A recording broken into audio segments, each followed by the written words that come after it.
আসসালামু আলাইকুম বন্ধুরা। আজ মাইক্রোসফট ওয়ার্ডের ৩ নাম্বার ক্লাস। অনেকদিন আপনাদের প্রত্যেকটা সপ্তাহে আপনাদের সাথে একটা করে ক্লাস নিয়ে আসতেছি। যদিও কোনো ক্লাসের ভিতরে কখনো কোনো সমস্যা হয়, কখনো কিছু বুঝতে না পারেন, অবশ্যই কমেন্ট করবেন। অবশ্যই আমি সেটাকে রিপিট করার চেষ্টা করব। তো যাই হোক, আজ কথা না বাড়িয়ে আমরা এমএস ওয়ার্ডের ৩য় ক্লাস আমরা শুরু করি। তো আজকে আমরা একটা নতুন একটা গ্রুপ নিয়ে আমরা কথা বলবো, যেটা থেকে আপনি অনেক কিছুই শিখতে পারবেন। একটু মনোযোগ দিয়ে এই ভিডিওগুলো আপনারা যারা কম্পিউটারে এমএস ওয়ার্ডে যারা মাস্টার মাইন্ড হতে চান, যারা এক্সপার্ট হতে চান, তারা অবশ্যই আমার ভিডিওগুলো সম্পূর্ণ দেখবেন। একবার ভালো লাগলে একটা লাইক করে দেবেন এবং অবশ্যই মন্তব্য করে যাবেন কেমন লাগলো এবং কোথায় কোনো সমস্যা আছে কিনা অবশ্যই সেটা জানাবেন।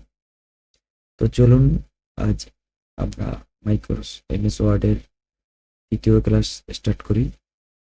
তো আমরা এমএস ওয়ার্ডের একটা ডকুমেন্ট শিট আমরা ওপেন করলাম। ওপেন করার পরে আমরা আজকে হোম অপশন নিয়ে আমরা হোম অপশনের একটা গ্রুপ নিয়ে আমরা আলোচনা করব।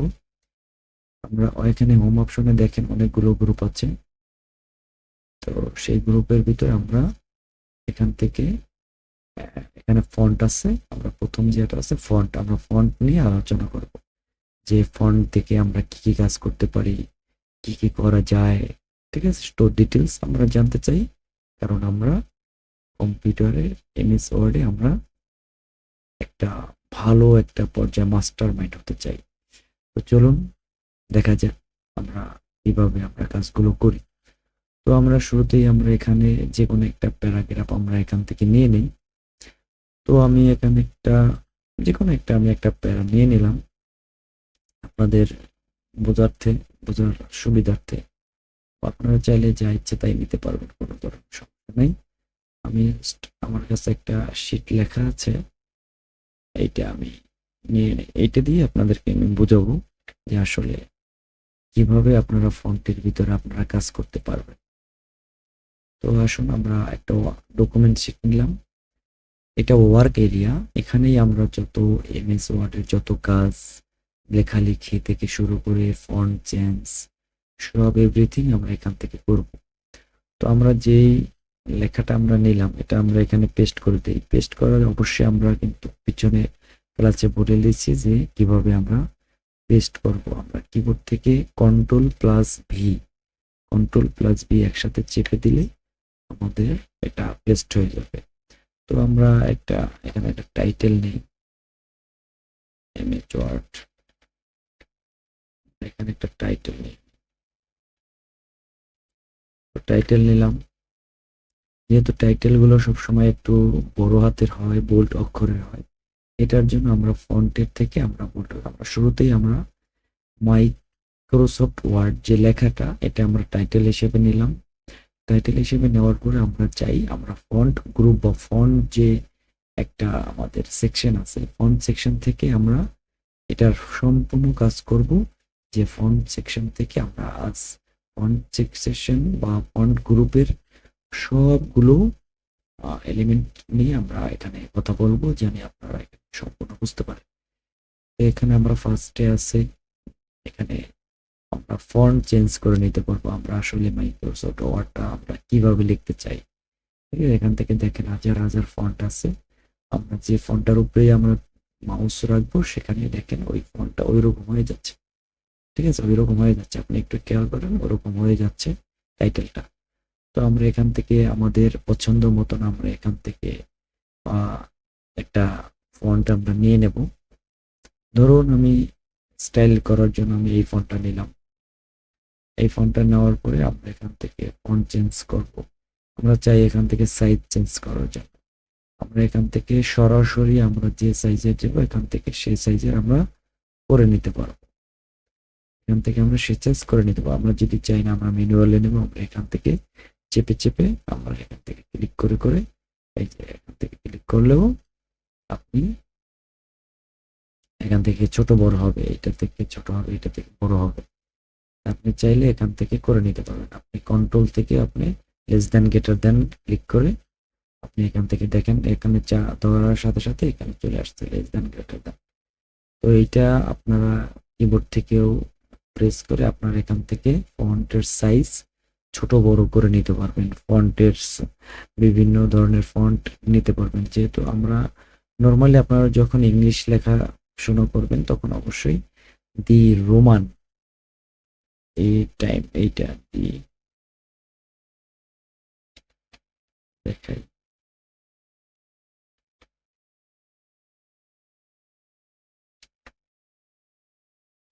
এই যে টাইমস নিউ রোমান যখন আপনারা ইংলিশে লেখা করবেন, লেখা লিখবেন নয়তো এমএস ওয়ার্ডের ডকুমেন্টে বা ওয়ার্ক স্পেসে, তখন আপনারা অবশ্যই টাইমস নিউ রোমান এই ফন্টটা আপনারা সিলেক্ট করে নেবেন। তাহলে আপনাদের একটা পারফেক্ট একটা ফন্ট আপনারা এখানে পেয়ে যাবেন যখনই আপনারা লিখবেন।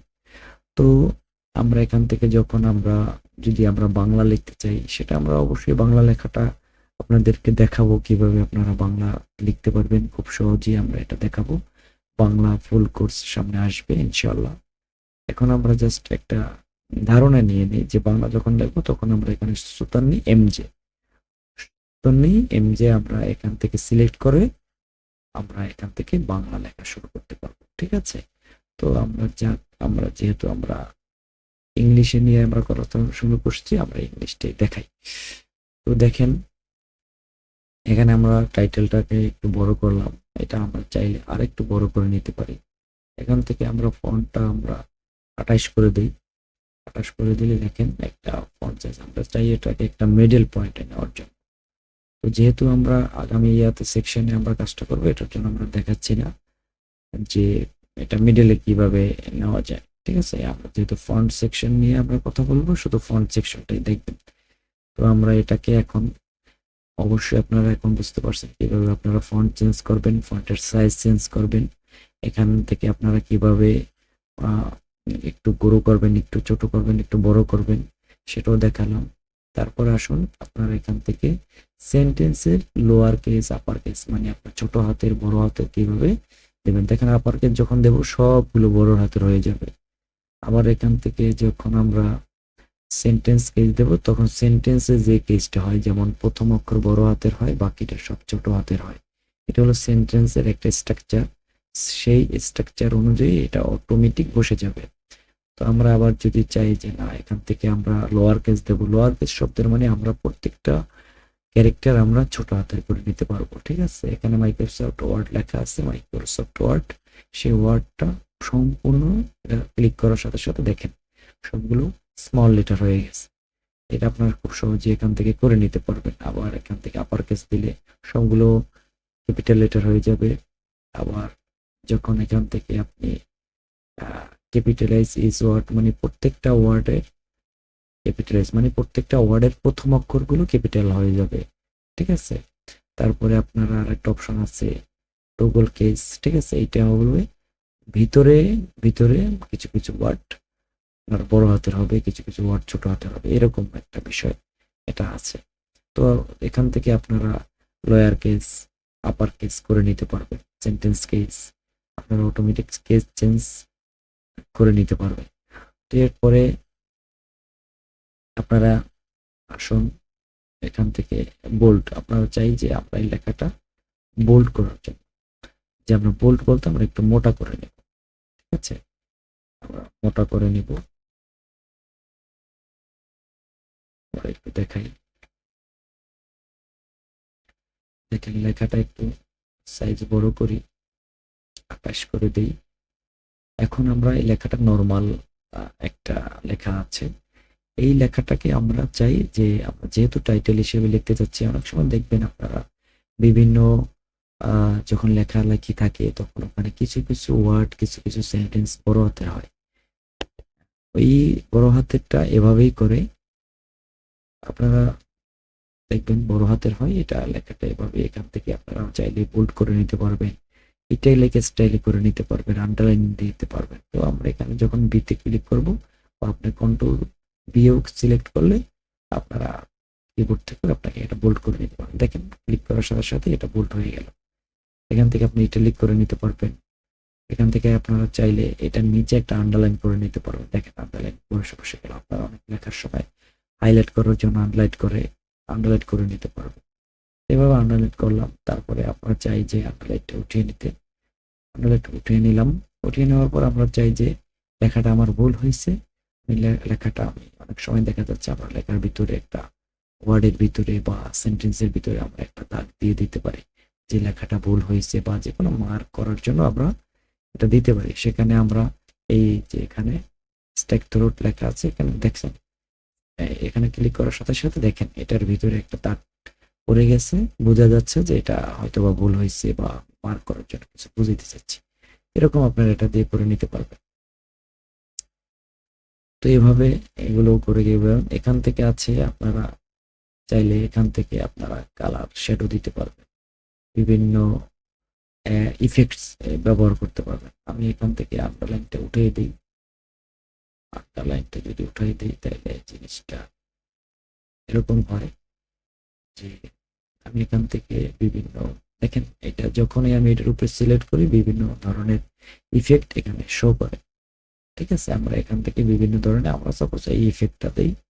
এই ইফেক্টটা দেওয়ার পর আমরা এখানে একটা শ্যাডো চাইলে দিতে পারি। এখান থেকে যখন ড্রপ ডাউন বাটনে আমরা ক্লিক করবো, দেখেন নিচে অনেক অপশন আছে, শ্যাডো আছে, আমরা শ্যাডো দিতে পারবো। দেখেন ভিতরে শ্যাডো হয়েছে।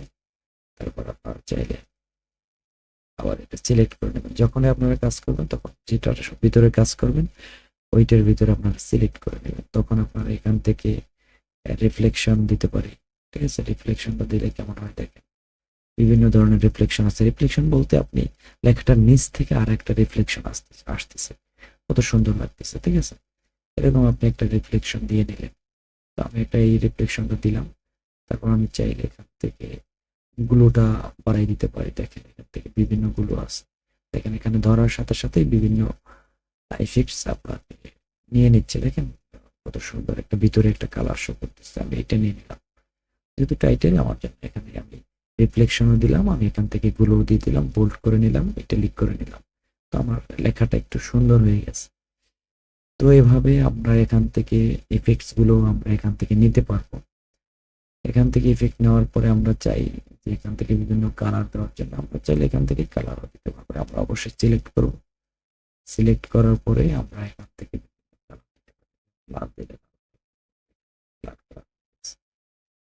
আমি একটু বেগে যাই, সিলেক্ট করলাম। এখান থেকে আমি চাইলে বিভিন্ন কালার দিতে পারি। দেখেন ভিতরে আমার একটা ব্যাকগ্রাউন্ডে একটা কালার শো করছে, আমি লালটা দিয়ে দিলাম। আপাতত আপনাদের বোঝার জন্য লালটা দিয়ে দিলাম। তো লালটা দেখেন দিলাম, এরকম হয়। তারপরে আমি এখান থেকে বিভিন্ন ব্যাকগ্রাউন্ড শো করতে পারবো। এখান থেকে চাইলে আমি বিভিন্ন কালার অ্যাডজাস্টমেন্ট করে নিতে পারবো। তো আমি চাই যে এখান থেকে আমি ফন্ট কালারটা চেঞ্জ করতে, অটোমেটিক কালার দিলে একটা কালো হয়ে যাবে। এটা নর্মাল কালার, সবসময় সাদা পেজে কালো লেখা থাকে, এটা নর্মাল। আপনি অটোমেটিকে ক্লিক করলে আপনার লাল কালার কোনো কালারই হবে না, শুধু ফন্টগুলো কালো কালার। এখান থেকে আপনি চাইলে বিভিন্ন কালার দিতে পারবেন। আমি একটা ইয়েলো কালার দিয়ে দিলাম। দেখেন লেখাটা ইয়েলো কালার হয়ে গেছে। লালটা তো এটার জন্য বোঝা যাচ্ছে। তো এখান থেকে আপনারা বিভিন্ন ফন্টের কালার আপনারা চেঞ্জ করে নিতে পারবেন।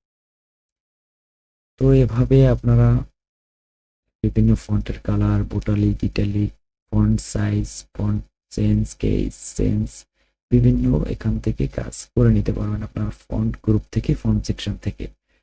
তো আজকের ভিডিও এ পর্যন্তই।